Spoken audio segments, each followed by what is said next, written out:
이 시간 우리 말씀을 한번 보도록 하겠습니다. 에베소서 1장 20절에서 23절인데요. 저랑 한 절씩 교독하겠습니다. 제가 읽겠습니다. 그의 능력이 그리스도 안에서 역사하사 죽은 자들 가운데서 다시 살리시고 하늘에서 자기의 오른편에 앉히사 모든 통치와 권세와 능력과 주권과 이 세상뿐 아니라 오는 세상에 일컫는 모든 이름 위에 뛰어나게 하시고 또 만물을 그의 발 아래 복종하게 하시고 그를 만물 위에 교회의 머리로 삼으셨느니라. 교회는 그의 몸이니 만물 안에서 만물을 충만하게 하시는 이에 충만하니라. 아멘. 아멘. 오늘은 예수님에 대해서 하나님 우편에 앉아 계시다가 이런 제목으로 예수님에 대해서 이제 오늘 사도신경에 나오는 예수님에 대한 믿음의 부분을 우리가 오늘 공부하도록 하겠습니다. 그 예수님에 대해서 우리가 지난주에 무엇을 배웠느냐면 성령으로 잉태하사 동정녀 마리아에게 나시고 본디오 빌라도에게 고난을 받으사 십자가에 못 박혀 죽으시고 장사한 지 사흘 만에 죽은 자 가운데서 다시 살아나시며 하늘에 오르사 여기까지 우리가 공부를 했습니다. 그래서 여기에 보시면 예수님의 잉태되심, 태어나심, 또 고난받으심, 못 박혀 죽으심, 십자가에 못 박혀 죽으심, 장사되심, 또 죽은 자 가운데서 다시 살아나심, 하늘에 오르심 이런 사건들을 공부를 했는데요. 정말 중요한 사건들이고 너무나 우리의 신앙의 핵심적인 어떤 사항들입니다. 하지만 이런 놀라운 사역들의 특징은 뭐냐면은 예수님이 이미 이루신 사건들이다 하는 것이죠. 그래서 우리가 이러한 공부들을 하면서 참 주님께서 우리를 위해서 고난 받으시고 또 부활하시고 승천하셨다 하는 것을 이렇게 배우면서 그러면 그런 주님이 지금은 무엇을 하고 계신가? 이 주님께서는 또 앞으로 어떤 일을 하게 되시는가 하는 것이 이 주님의 현재 지금 하시는 사역과 앞으로 미래에 하실 사역들에 대해서 배우는 것이 오늘 이렇게 나누게 될 50문에서 52문까지의 내용입니다. 그래서 이 52문은 우리가 한번 여기 있는 파란 글씨입니다. 우리 같이 한번 읽어보겠습니다. 시작. 하늘에 오르사 전능하신 하나님 우편에 앉아 계시다가 저리로서 산자와 죽은 자를 심판하러 오시리라. 이 하늘에 오르사는 지난주에 한 내용이지요. 하지만 이제 전능하신 하나님 우편에 앉아 계시다가 저리로서 산자와 죽은 자를 심판하러 오시리라. 이 부분을 예수님에 대한 사도신경의 마지막 고백들인데요.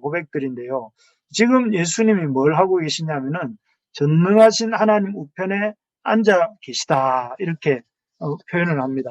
이 표현을 딱 이렇게 읽으면 우리 머릿속에는 이런 의자가 하나 딱 생각이 나면서 예수님께서 이제 하실 일 다 하시고 이제 편히 쉬고 계시구나 이런 생각을 하기 쉽습니다.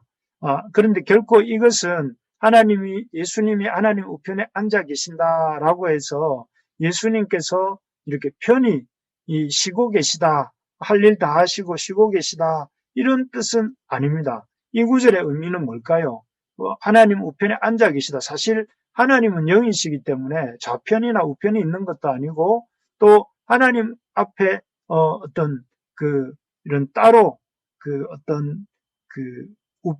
우편이라고 해서 그 의미가 진짜 우편이다 이런 의미는 아니죠. 그러면 이 우편에 앉아 계신다 이 말의 의미는 뭐냐면 하나님과 동등한 위치에 계시다. 그러니까 하나님과 이렇게 하나님의 그 보좌에 앉으셔서 하나님과 동등하게 세상을 왕으로 통치하시고 또 다스리고 계시다 하는 것이 이 하나님 우편에 앉아 계시다는 이 말 속에 들어있는 의미입니다. 그래서 예수님께서 이 하나님 보좌 우편에 앉으셨다 이 말은 그 하나님과 같은 위치에 앉으셔서 하나님과 같이 이 세상을 다스리시고 통치하신다 하는 것이죠.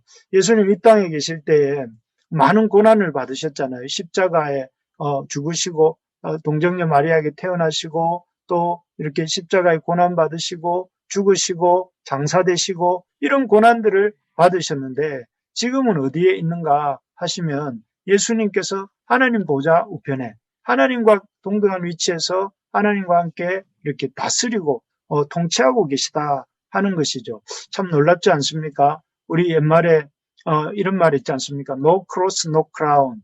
이 말은 무슨 말입니까? 십자가가 없으면 왕관도 없다 이런 말입니다. 그렇죠. 고난이 없으면, 십자가 고난이 없으면 이 면류관도 없는 것이죠. 그래서 이걸 바꾸면 이렇게 바꿀 수 있겠죠. Yes cross, yes crown. 이건 제가 만든 말입니다. 정말 십자가가 있어야 영광도 있다 하는 말이죠. 그래서 예수님께서는 이 땅에 계실 때 십자가에 죽으시고 또 장사되시고 이렇게 음부에 내려가시는 그런 고통을 당하셨지만 그러한 고난을 통해서 예수님께서는 이런 이 면류관, 그 왕관, 하나님 보좌 우편에 앉으시는 영광을 받으셨다 하는 것입니다. 그래서 여러분, 우리가 이 땅에서 주님과 함께 고난을 받는 것을 우리가 이상하게 생각하지 말아야 됩니다. 왜냐하면은 그런 고난을 통해서 우리는 yes cross 뭐라고 했습니까? yes crown. 이 고난을 통해서 우리 주님께서 이 영광에 이르신 것처럼 우리도 그 고난을 통해서 이렇게 하나님의 영광에 참여하게 되기 때문에 그렇습니다. 그래서 우리가 이 땅에서 고난이 오면 힘들고 어려운 일이 오면 이것을 통해서 나를 영광에 올리시려고 하시는 거구나 하면서 그 고난이 올 때에 그 고난 때문에 오히려 기뻐하고 그 고난을 통해서 그 주님의 영광에 이르게 되겠구나 생각하면서 그 고난 속에서 더 힘을 내는 그런 우리 부르심의 가족들이 되기를 축복합니다. 그래서 여러분 고난이 많으신 줄 아는데 그런 고난을 아이고 왜 하나님 나를 버리셨나 이렇게 생각하지 마시고 하나님이 나에게 크라운을 주시려고 나에게 영광의 면류관을 주시려고 나에게 고난을 주셨구나 이렇게 믿음으로 아멘하면서 그런 고난을 기쁘게 또 감당하고 믿음으로 감당하고 인내로 감당하는 우리 모두가 되기를 주님의 이름으로 축복합니다. 두 번째로 이 하나님 우편에 앉아 계신다 하는 말의 첫 번째 의미는 동등한 위치에 계시다 하는 말이고 두 번째는 뭐냐면은 한번 같이 읽어볼까요? 시작. 주님이 교회의 머리가 되십니다. 이렇게 되어 있습니다. 이 예수님이 하나님 우편에 앉아 계시다는 것은 예수님이 교회의 머리로서 하나님 우편에 앉아 계셔서 교회를 대리하시고 대신하신다 하는 것이죠. 그래서 이 오신문에 이 답에 오신문에 이 하나님 우편에 앉아 계시며라는 말의 의미를 뭐라고 설명하냐면 답 우리 한번 보시면요. 답이 이렇게 되어 있습니다. 그리스도는 거기에서 자신을 그의 교회의 머리로 나타내기 위해서 하늘에 오르셨다라고 되어 있습니다. 거기 하나님 우편에서 자신을 교회의 머리로 나타내신다라고 하는 것이죠. 그래서 예수님이 하나님 보좌 우편에 앉아 계신 것을 통해서 당신이 우리 모든 믿는 자들의 대표로 거기에 계시다 하는 것입니다. 그래서 예수님께서는 승천을 통해서 모든 믿는 자들을 대신하여 하나님 보좌 우편에 앉아 계시면서 지난주에 뭘 하신다고 그랬습니까?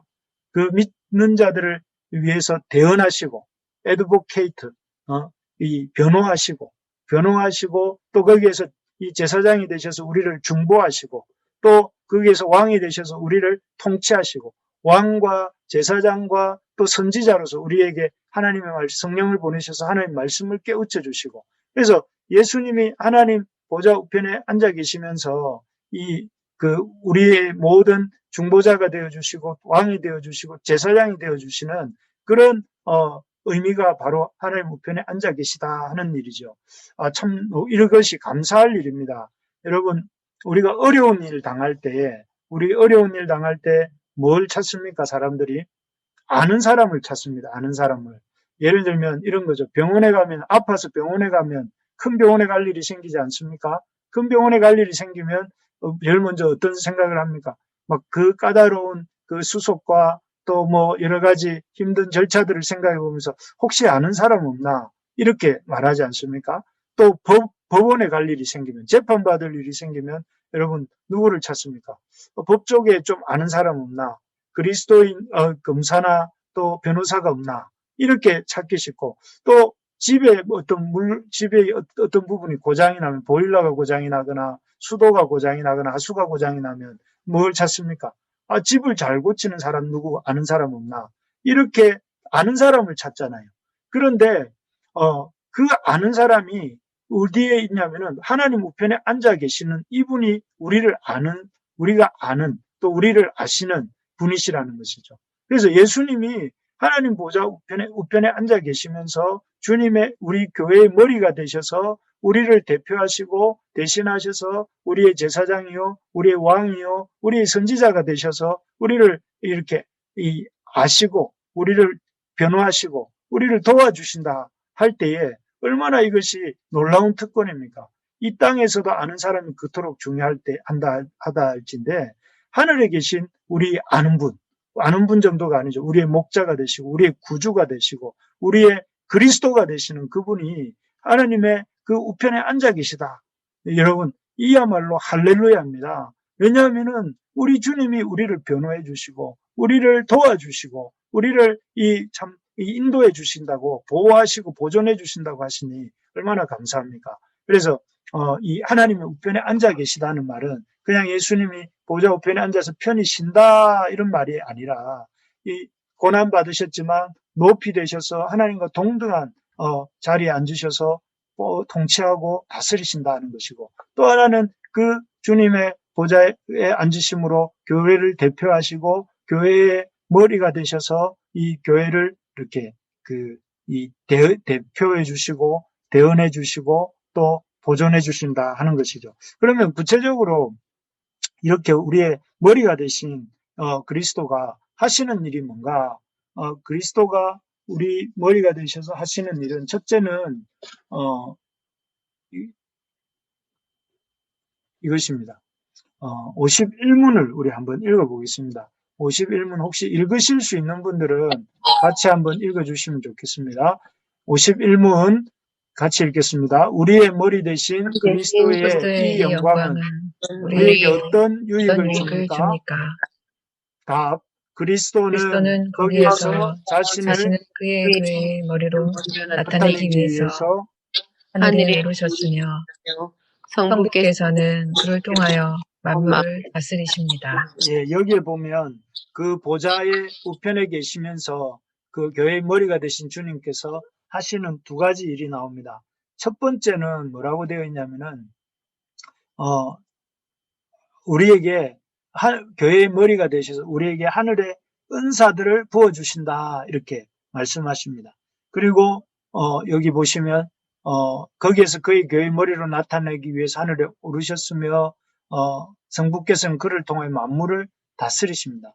그래서 만물을 다스리시고 또 우리에게 그 은사를 부어주시는데, 우리 교회의 머리가 되신 그리스도가 하늘의 은사를 부어주십니다. 그래서 승천하신 예수님께서는 성부 하나님으로부터 은사를 받아서 우리에게 부어주십니다. 그래서 가장 대표적인 사건이 무엇이냐면은 오순절 이 마가다락방에서 있었던 성령을 부어주신 사건입니다.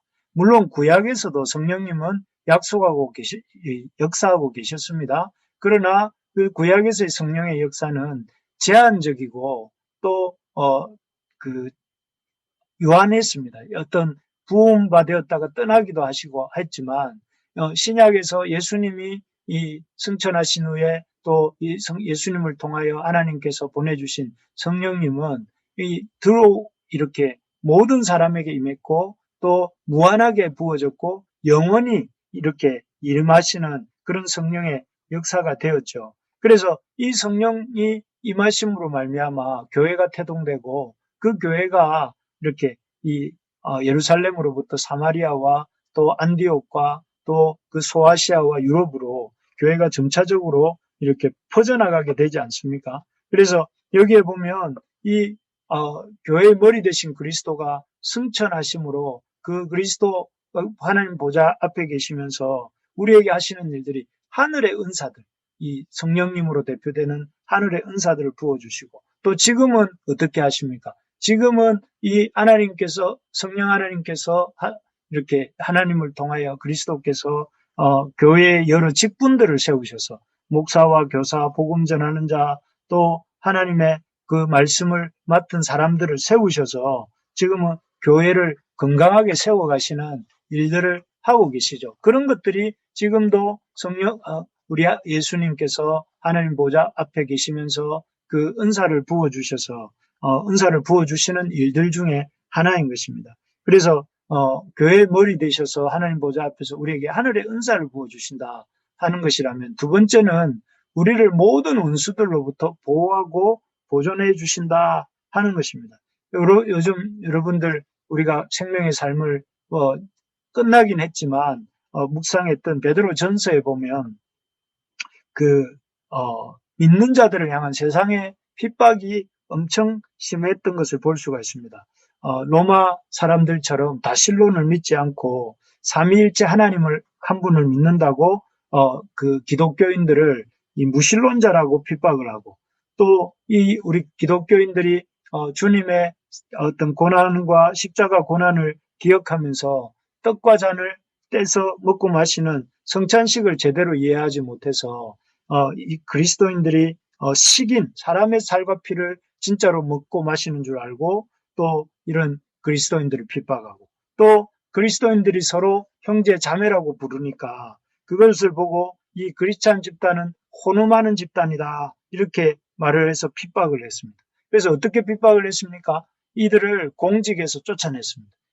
공무원이었다면 다 공무원 자리에서 쫓아냈습니다. 그리고 기독교인들의 재산을 몰수했습니다.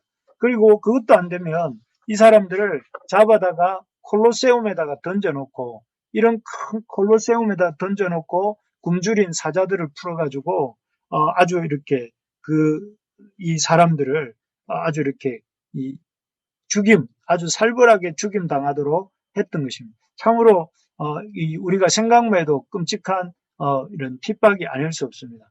그래서 이런 핍박이 막 거의 네로 때로부터 시작해서 클레티오누스라고 하는 그 로마 290년경, AD 290년경까지의 그 로마 황제들에 이르기까지 계속해서 200년도 넘는 시간 동안 이렇게 교회에 대한 10대 박해가 있었습니다. 그래서 그런 10대 박해로 인해 가지고 초대 교회는 거의 없어지고 사라질 것 같은 그런 어려움을 겪었습니다. 그런데 어떻게 됐습니까? 실제로 290년 이후에 교회가 핍박을 받아서 사라지고 없어졌는가?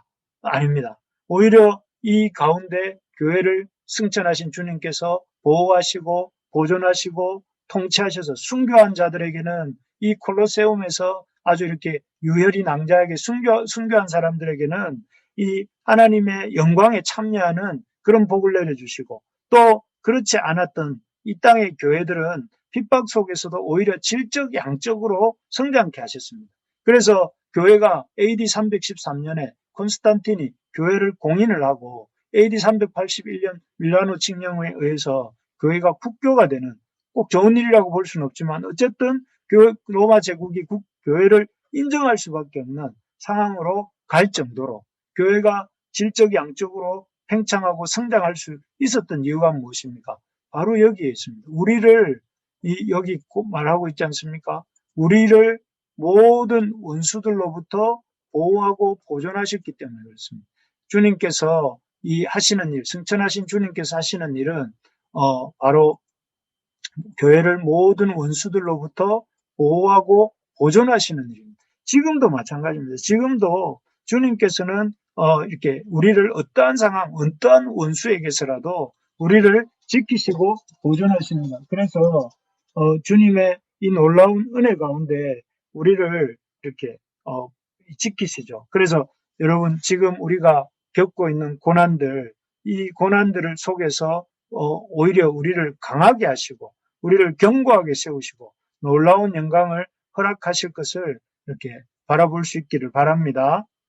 최근에 코로나 때문에 교회들이 많은 어려움을 겪고 있습니다.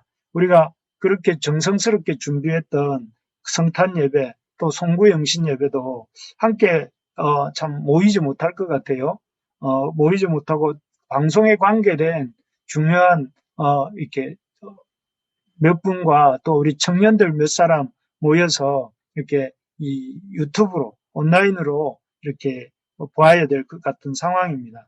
참 너무 안타깝고 아쉽습니다. 하지만 이러한 코로나로 인해서 위축되고 힘든 이 시간들도 지나갈 것입니다. 그리고 이 시간을 이 시간 속에서도 주님을 붙잡고 잘 견디면 여러분이나 저의 믿음도 한 단계 더 성장하고 우리의 교회도 성장하게 하실 줄 믿습니다. 그래서 여러분 이 코로나 기간 동안에 뒤로 물러가지 마시고 이 코로나 기간 때문에 신앙의 열심을 이렇게 내버려 두지 마시고 오히려 이런 기간 속에서 믿음으로 더 반응하면서 믿음으로 적극적으로 나아가면서 살아내고자 힘쓰고 애쓰고 노력하는 우리 모든 부르심의 가족들 또 말씀을 듣고 있는 여러분들 되시기를 주님의 이름으로 축복합니다.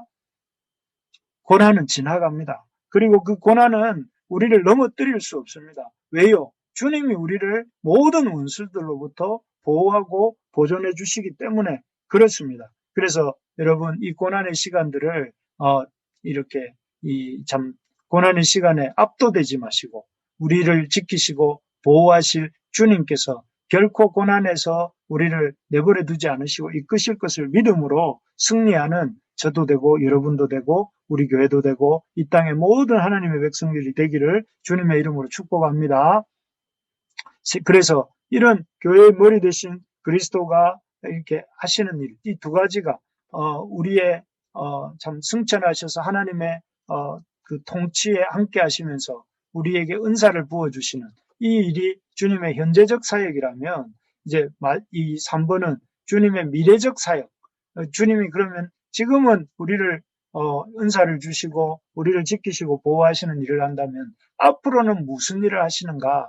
앞으로는 심판하러 오신다 하는 것입니다. 여기에 보면 52문의 질문을 보면 그리스도께서 살아있는 자들과 죽은 자들을 심판하러 오실 것이다 이렇게 말씀하십니다. 그래서 모든 산자와 죽은 자를 심판하러 오시리라 우리 외우지 않습니까? 그 심판하러 오셔서 어떻게 하시는가? 여기 52문의 답을 같이 한번 읽어봅시다. 52문의 문답을 같이 읽겠습니다. 시작. 내가 어떠한 슬픔과 핍박을 당하더라도 전에 나를 대신하여 하나님의 심판대 앞에 서시사 내게 임한 모든 저주를 제거하신 바로 그분이 심판자로서 하늘로부터 오시기를 모르도록 기다립니다. 그가 그의 모든 원수들 곧 나의 원수들을 영원한 멸망으로 형벌하실 것이며 나는 그의 택함을 받은 모든 사람들과 함께 하늘의 기쁨과 영광 가운데 그에게로 이끌어 들이실 것입니다. 아멘. 여기 오늘 50문, 51문에 비해서 아주 긴 52문인데요. 참 이 내용이 뭐냐면 주님이 심판하러 오신다. 주님이 다시 오시는데 그리스도께서 다시 오시는데 그 다시 오심의 목적이 뭐라는 거예요? 심판이다 하는 것입니다. 심판. 이 땅에 주님 여기 보시면 재림 다시 오십니다. 재림하시는데 그 재림 때에 주님의 그 재림의 목적이 무엇이냐? 심판하신다 하는 것입니다. 사실 요즘 먹고 살만하지 않습니까? 옛날에 6.25 때나 또는 일제시대 때나 또 이런 시대에 비교한다면 요즘은 너무 먹고 살만해져서 이런 예수님의 재림이나 다시 오심이나 심판에 대해서 사람들이 별로 이렇게 흥미도 없고 또 별로 기대도 없는 그런 우리 미적지근한 또 이렇게 별로 그런 뜨거움이 없는 우리의 신앙의 모습이 아닌가 싶습니다. 그런데 참 어떻게 보면 우리가 어렵고 힘들 때 참 뜨거웠고 반면에 우리가 소득 수준 10,000불이 넘어서고 또 15,000불이 넘어서고 20,000불이 넘어가면서 우리의 신앙적인 열심도 간절함도 점점 반비례해서 줄어드는 것을 이렇게 보면서 참 그런 생각이 듭니다. 우리가 가지고 있는 우리가 누리고 있는 부가 꼭 좋은 것은 아니구나. 이전에 우리가 없고 부족할 때는 그 마음이 간절하고 주님의 다시 오심에 대한 이 사모함이 있었습니다. 하지만 주님 말고도 좀 의지할 만한 부도 좀 갖게 되고 또 이 여유도 좀 생기게 되니 마음이 교만해져서 참 이렇게 주님도 또 주님의 재림도 주님의 심판에 대해서도 별로 두려워하는 마음이 없는 것입니다. 그래서 참 어떻게 보면 이 지금 좀 어렵고 힘든 시간을 있는 것이 보내고 있다면 오히려 그것에 대해서 감사할 수 있기를 바랍니다. 오히려 그 힘들고 어려운 것 때문에 또 여러 가지 아픈 것 때문에 우리가 오히려 주님을 더 의지하게 되고 주님을 더 이렇게 사모하게 되기 때문에 그렇습니다. 여러분들이 이 참 주님이 세우시는 이 교회 세우는 일에 동참하게 된 것을 감사할 수 있기 바랍니다.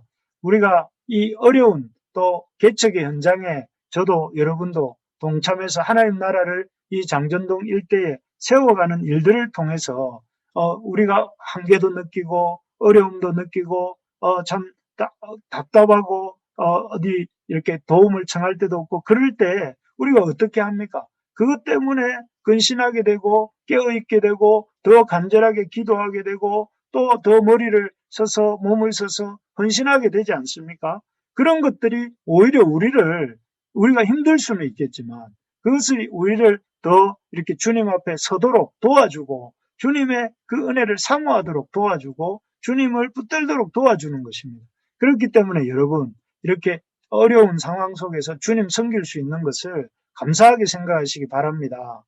여러분 주님께서 여러분들이 이 선택해서 오셨다고 생각할지는 모르지만 하나님께서 또 여러분들이 여기에 있기를 원하셔서 부르신 줄 믿습니다.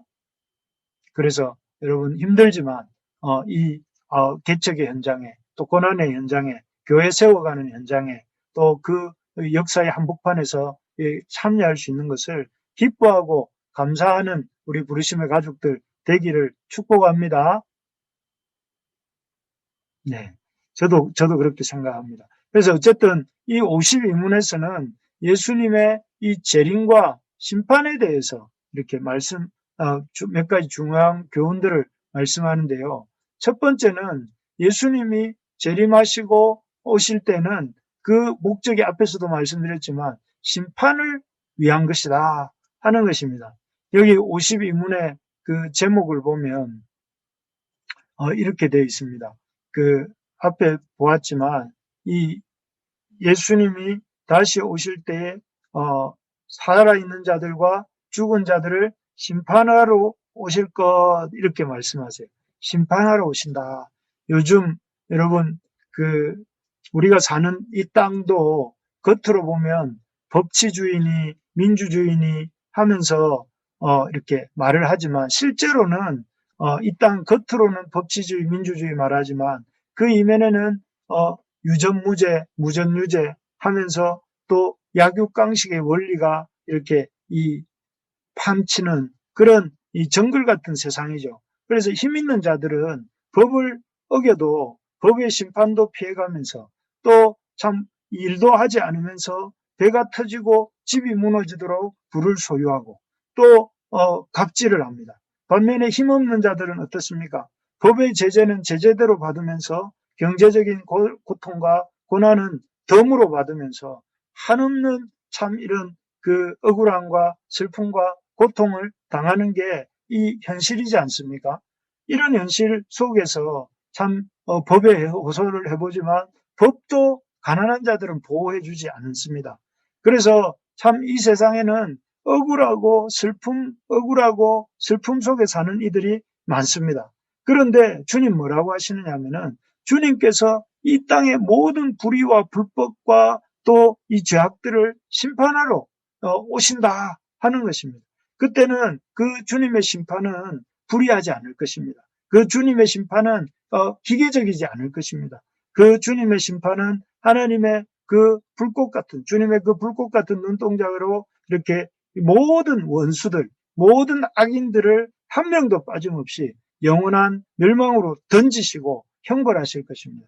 그리고 그의 택함을 받은 모든 사람들은 어떻게 한다고 했습니까? 하늘의 영광 가운데, 하늘의 기쁨과 영광 가운데 있는 그 주님께로 이끌어 들이신다고 합니다. 할렐루야.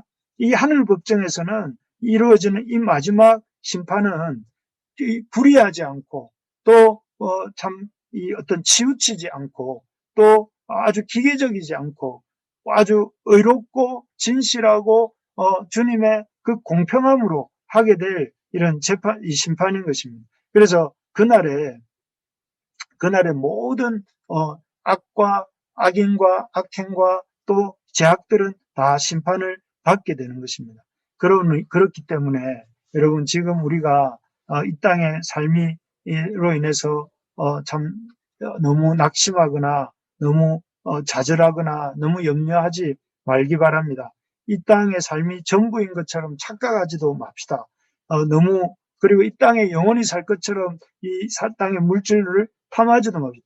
영원한 주님의 심판의 시간에 여러분 이 던짐을 당하고 영원한 형벌로 이렇게 가버린다면 이 모든 것이 무슨 의미가 있겠습니까? 이 땅에서 우리가 얻은 주님 없이 얻은 불의하게 얻은 또 우리가 주님 앞에서 인정받지 못할 방법으로 얻은 모든 부와 모든 이런 이 것들이 주님의 심판 앞에서는 참 다 이렇게 드러나고 판결을 받는다는 것입니다. 그래서 여러분 이 땅에서 주님의 그 영원한 심판대 앞에서 던져버림을 당하지 않고 주님의 그 기쁨과 영광 가운데 동참하는 인생이 될 수 있도록 믿음으로 나아가는 우리 모든 부르심의 가족들 되기를 바랍니다. 그래서 마지막 심판이 있습니다. 최후의 심판이 있습니다. 그 최후의 심판 때는 모든 이 땅의 불의와 불법이 시정될 것이고 또 주님의 영원한 판단이 있을 것이고 그 영원한 판단 이후에 우리의 영원한 삶이 있게 될 것입니다. 저는 그 날을 기다립니다.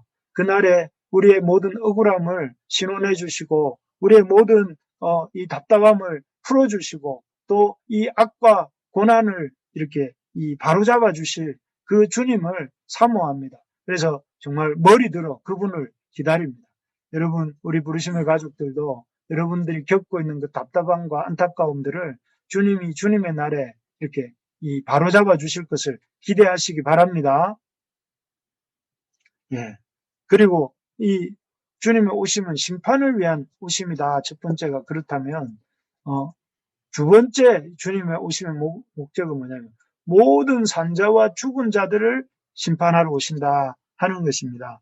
여러분 사실 우리 사람들은 어떤 생각을 하냐면 사람이 죽으면 끝이다 이런 생각을 합니다. 그래서 어떤 사람은 자기가 이 땅에서 나쁜 짓을 해놓고 그 나쁜 짓을 하고는 그냥 스스로 목숨을 끊어버리는 사람이 있습니다. 그럼 왜 그럴까 생각을 해보면 그 사람은 죽으면 모든 것이 끝난다고 생각하기 때문에 실제로 죽으면 끝이 나는 것처럼 생각을 해서 그런 행동을 하는 것이죠. 그래서 실제로 사람들도 그런 생각을 하죠. 예를 들면은 히틀러라든지 또 킬링필드를 만들었던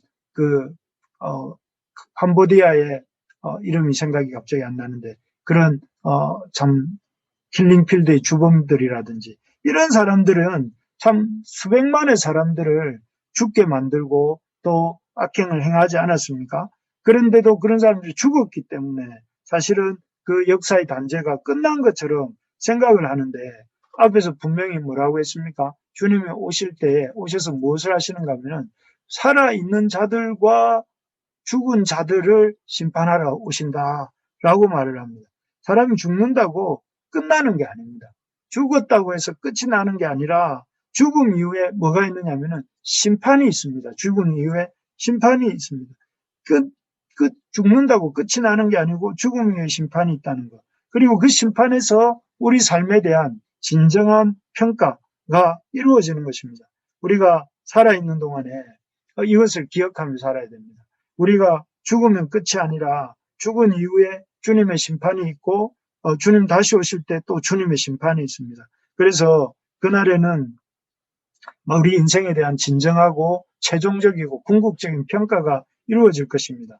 그렇기 때문에 우리가 이 땅에 살아있는 동안에 이 땅이 전부라고 생각하면서 어떤 사람들처럼 캐세라 세라 하면서 부어라 마시라 하면서 또 이렇게 즐겁게 사는 데만 관심을 가질 것이 아니라 우리가 이 땅에서 삶을 살고 난 이후에 주님의 평가가 있어요. 주님의 심판이 있고 주님의 그 참 살아있는 자들, 죽은 자들에 대한 죽음을 넘어서는 평가가 있다는 사실을 알고 이 살아있는 동안에 영원한 우리 인생의 심판자가 되실 주님을 이렇게 의식하면서 또 그 주님께 감사하면서 그리고 그 주님을 이렇게 의식하면서 살아가는 우리 모든 부르심의 가족들 되기를 축복합니다. 그렇게 될 때에 특별히 우리 자신들만 그 주님 앞에서 영원한 생명의 또 생명의 구원을 길로 갈 것이 아니라 아직도 주님을 알지 못한 우리 가족들이 있지 않습니까? 그분들 또 우리의 이웃들이 있지 않습니까? 그분들에게 참 그래 그분들 요즘 주변의 사람들을 보면 다들 참 걱정과 염려가 많아요. 코로나가 언제 어떻게 감염될지 모르니까 두려움도 많고 겁도 많고 걱정도 많은 것을 우리 이웃들에게 봅니다. 왜요? 그분들이 왜 두려워합니까? 코로나의 고통도 있지만 코로나로 인해서 혹시라도 이 땅에서의 삶이 끝나면 모든 것이 의미 없이 허망하게 사라지고 말 것이다 하고 생각하는 것이죠.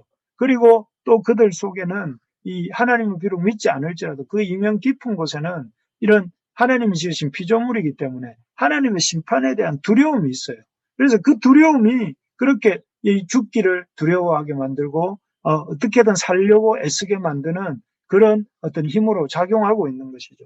그래서 이 코로나 시대가 어떻게 보면 그 어느 때보다도 사람들 마음속에 이런 그 영원한 삶에 대한 또 이 죽음에 대한 두려움과 아울러서 영원한 삶에 대한 이런 갈급함이 있는 그런 시대인 것 같습니다. 이런 시대에야말로 우리 그리스도인이 뭐 할 시대입니까? 일어나서 빛을 발해야 되는 시대입니다. 우리가 잠잠하지 말고 우리가 침묵하지 말고 주님의 참 빛과 소금으로서 우리의 삶의 자리에서 믿지 않는 사람들을 놓고 이렇게 기도로 주님 앞에 그분들을 올려드리면서 하루, 이틀, 한 달, 두 달, 1년, 2년 계속 기도하는 우리가 될 수 있기를 바랍니다. 기도하면서 그분들에게 가서 생명의 복음을 전하고 또 생명의 복음을 전하기 전에 사랑으로 섬기고 또 그들을 이렇게 돌보아주는 우리 모든 부르심의 가족들 되기를 바랍니다. 그래서 우리가 적극적으로 복음을 전하는 것이야말로 적극적으로 하나님의 영광을 드러내는 일인 줄 믿습니다. 그래서 열심히 복음을 전하는 우리 부르심의 가족들 되기를 바랍니다. 이제 말씀을 오늘 52문에서 52문을 정리하겠습니다. 하나님 우편에 주님이 앉아 계시다 하는 말이 뭘 의미한다고 했습니까? 첫째는 하나님과 동등한 위치가 되셨다. 고난받으심으로 주님이 하나님과 같은 위치가 되셨다. 그리고 또한 교회 머리가 되셨다 하는 것이란 교회를 대표하시는, 교회를 대표해 주시는 분이 되셨다 하는 것이죠. 두 번째로 하나님 우편에 앉아 계시다는 것은 그래서 그 하나님 우편에 앉아 계시면서 우리에게 은사를 주시고 우리를 보호하시고 보존하신다 하는 것입니다. 그래서 우리가 그 로마 시대의 교회가 없어질 것 같지만 어마어마한 핍박을 받았지만 오히려 양적 질적으로 팽창하고 놀랍게 이렇게 성장할 수 있었던 비결은 무엇이냐? 바로 이 승천하신 주님께서 그들을 보호하고 보존하셨기 때문이다. 그리고 이 주님께서 지금 오늘날 우리도 보호하시고 보존하신다.